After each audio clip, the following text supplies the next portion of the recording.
Hi hello నమస్తే good morning welcome to our YouTube channel. నేను మీ అలం సాయి కృష్ణ. ఈ వీడియోలో ఈరోజున ముఖ్యమైన విద్యా ఉద్యోగాలకు సంబంధించిన అప్డేట్స్ గురించి డిస్కస్ చేద్దాం. వీడియోలోకి వెళ్ళే కంటే ముందు మొదటిసారిగా మన ఛానల్ని చూస్తున్న వాళ్ళు లేదా మన ఛానల్ని ఇప్పటివరకు సబ్స్క్రైబ్ చేయని వాళ్ళు ఎవరైనా ఉంటే సబ్స్క్రైబ్ చేయండి.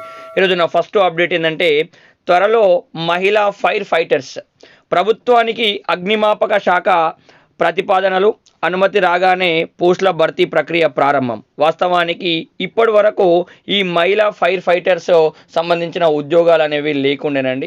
ఓన్లీ మెయిల్ క్యాండిడేట్స్ తోటే ఈ రిక్రూట్మెంట్ అనేది కంటిన్యూ చేసిండ్రు. బట్ అన్ని విభాగాల్లో కూడా మహిళల యొక్క ప్రాధాన్యత పెరుగుతున్న దృష్టిలో ప్రభుత్వానికి అగ్నిమాపక శాఖ అనేది ప్రతిపాదనలు అయితే పంపడం జరిగింది. ఒకవేళ ప్రభుత్వం వీలైనంత తొందరగా గ్రీన్ సిగ్నల్ గిన ఇచ్చి దానికి ఆమోదం గిన తెలిపితే దాదాపు 400 పోస్టులతోటి ఒక నోటిఫికేషన్ అనేది రావడానికి అవకాశం అయితే ఉంటుందండి.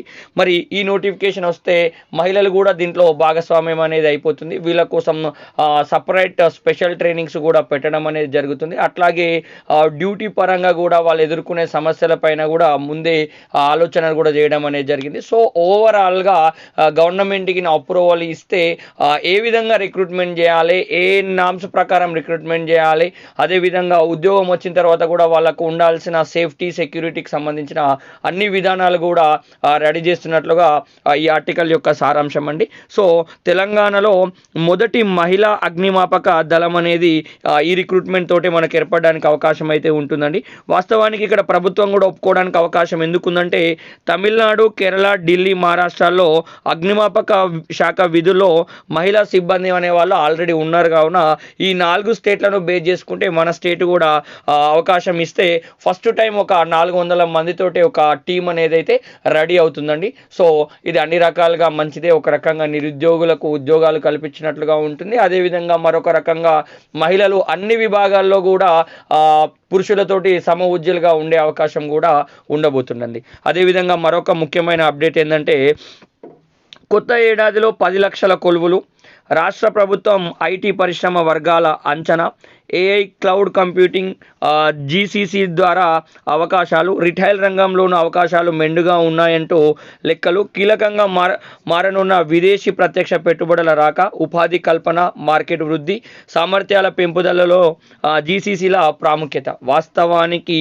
95% ఆఫ్ ద ఉద్యోగాలు అనేవి రాష్ట్రంలో కానీ దేశంలో కానీ ప్రైవేట్ రంగంలోనే ఉంటాయండి. ఒక 5% వరకు మాత్రమే నా అంచనా ప్రకారం ప్రభుత్వ ఉద్యోగాలు రాష్ట్ర కేంద్ర ప్రభుత్వాల్లో ఉండే అవకాశం అనేది ఉంటుంది.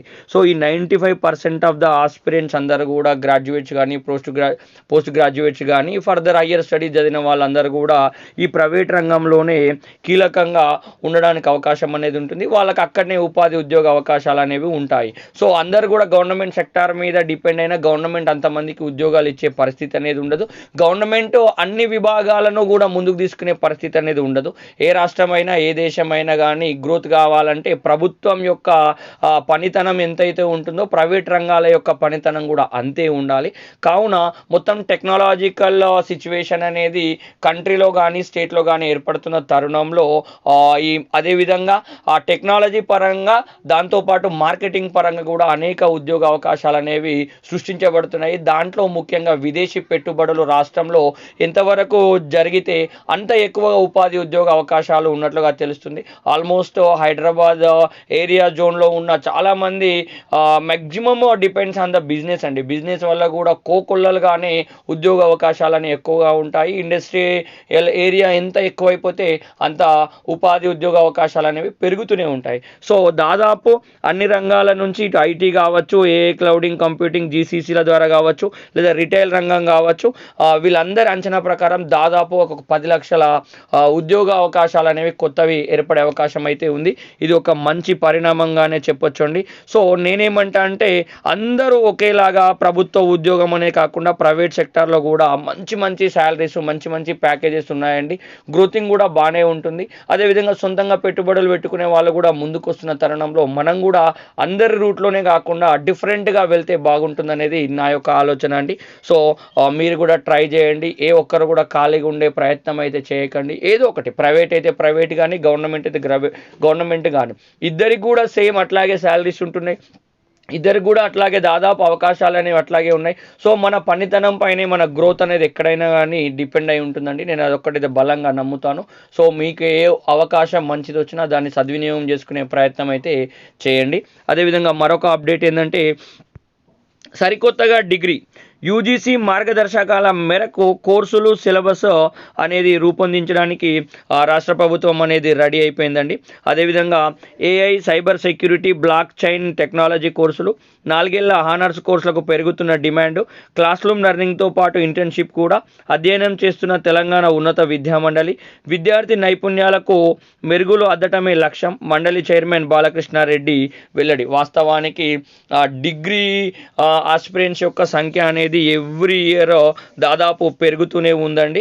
ఎస్, అటు బీటెక్లో ఎలాంటి కోర్సులు ఉంటాయో గ్రాడ్యుయేషన్లో కూడా different type of the courses అనేవి రావడం జరిగింది. ఈ కోర్సులన్నీ కూడా టెక్నాలజీకి సంబంధించినవి ఉన్నాయి కావున ఈ గ్రాడ్యుయేషన్ కంప్లీట్ చేసుకున్న వాళ్ళు బయటకు రాగానే వాళ్ళకు కూడా బీటెక్ లాంటి కోర్సులు చేసిన వాళ్ళతో సరి సమానంగా ఉపాధి ఉద్యోగ అవకాశాలు పొందాలన్న ఉద్దేశంతో ఇటు రాష్ట్ర ప్రభుత్వం కావచ్చు, ఉన్నత విద్యామండలి కావచ్చు, అట్లాగే యూజీసీ కానీ ఒక కొలిక్కి వచ్చినట్లుగా తెలుస్తుంది.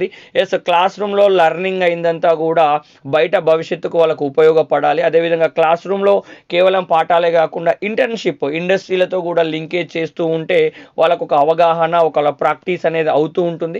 బయటకు వచ్చిన వెంటనే కూడా వాళ్ళకు సంబంధించిన సెక్టార్ వైపు వెళ్ళడానికి అవకాశం అనేది ఉంటుంది. రాష్ట్రంలో ఏ సెక్టార్ వాళ్ళు ఉద్యోగాన్ని కల్పించాలనుకుంటున్నారో వాళ్ళకు ఎట్లాంటి విద్యార్థులు కావాలో అట్లాంటి సిలబస్ని రూపొందించడానికి అటు యూజీసీ మార్గదర్శకాలు ఇవ్వడం అయితే జరిగింది. అదేవిధంగా ఇటు రాష్ట్ర ప్రభుత్వం, ఉన్నత విద్యామండలి కూడా ఆ వైపుగానే అడుగులు వేస్తున్నాయి.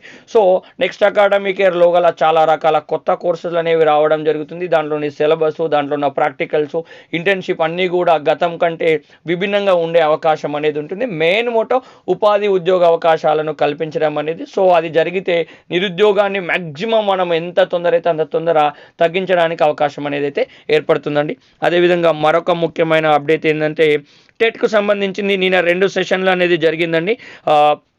అది పేపర్ 2 సోషల్ స్టడీస్ వాళ్ళకి సంబంధించింది. తెలుగు మాధ్యమం పరీక్ష ఉదయం, మధ్యాహ్నం 2 విడతల్లో జరిగినప్పుడు దాదాపు మనకు 73.96 మొత్తం 74% అటెండెన్స్ అనేది మనకు హాజరైతే ఉందండి. దాదాపు ఎక్కువ మంది ఆస్పిరెంట్స్ వస్తున్నట్లుగా అయితే కనబడతలేదు. అప్లై చేసుకున్న దాంట్లో ఓవరాల్గా 74% ఉంది అంటే కొంచెం తక్కువగానే చెప్పొచ్చు. ఎందుకోసం అంటే ఆల్మోస్ట్ లాస్ట్ టెట్లోనే ఎక్కువ స్కోర్ వచ్చింది. అనేక కారణాలు కూడా ఉండొచ్చు. వాట్ ఎవర్ ఇట్ మేబీ ఈ రోజు నుంచి కూడా కంటిన్యూగా మనకు 28th డేట్ వరకు కూడా ఎగ్జామ్స్ అనేవి కంటిన్యూ అవుతున్నాయండి.